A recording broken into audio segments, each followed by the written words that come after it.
dia harus perhatikan makanan dan minuman yang bisa memperburuk kondisi sakit mahnya. Makanan apa sih?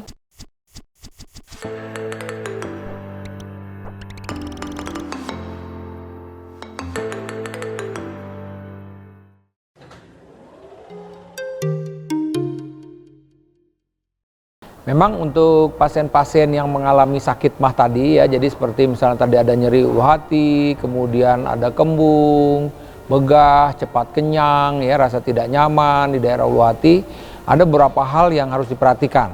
Jadi pertama memang gaya hidup itu penting, ya kan. Kemudian gaya hidup itu artinya apa? Ya itu pengendalian stres, ya kan.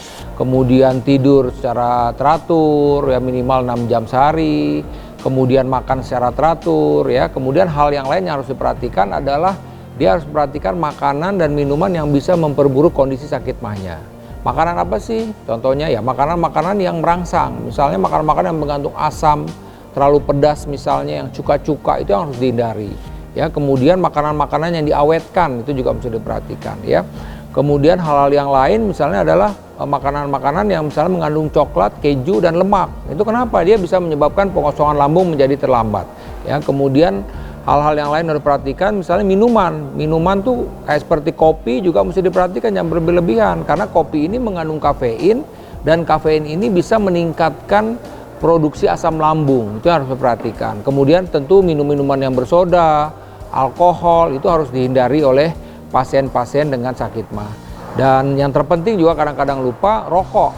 Orang merokok itu pun juga ya bagi orang-orang yang merokok yang kebetulan mempunyai masalah dengan lambungnya itu harus dikurangi atau bahkan stop rokoknya. Karena kalau tidak ya dia akan rasa kembung terus, tidak nyaman terus. Ini hal-hal yang penting yang harus diperhatikan selain obat-obatan, bahwa memang orang-orang yang sakit mah itu harus memperhatikan makannya tadi ya, dan makan minumnya, stop alkohol dan stop rokok.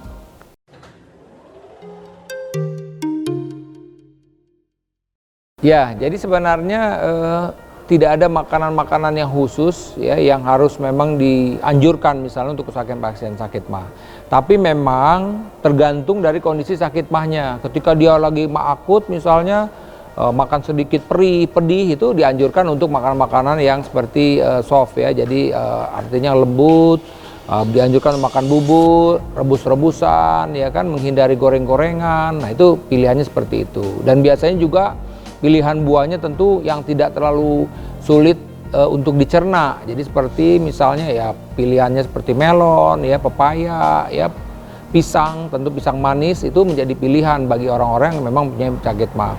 Kemudian minumnya bagaimana? Kalau dalam keadaan akut bisa dia minumnya air gula dengan teh tidak terlalu kental misalnya dengan gula, itu bisa dikonsumsi oleh pasien-pasien tersebut ya. Dengan demikian dia bisa mengurangi lah kondisi sakit mah. Dan juga pada orang-orang sakit mah ini kadang-kadang dia dalam 3-4 jam tuh rasanya perih, minta diisi. Nah, ini pilihan makanan juga mesti penting. Karena kalau dia pada saat dia rasa perih, tidak nyaman itu mengkonsumsi makanan yang mengandung lemak, misalnya coklat, keju, lemak, bah itu pengosongan lambung menjadi lambat. Bahkan mungkin di awal rasa nyaman, tapi sebenarnya setelah itu mualnya akan jadi gitu loh. Jadi memang pilihannya dia ya seperti ya biskuit-biskuit Regal misalnya ya, yang tidak banyak mengandung kuning telur misalnya, itu menjadi pilihan pada saat dia memang perlu ada rasa lapar timbul pada orang-orang sakit mah tersebut.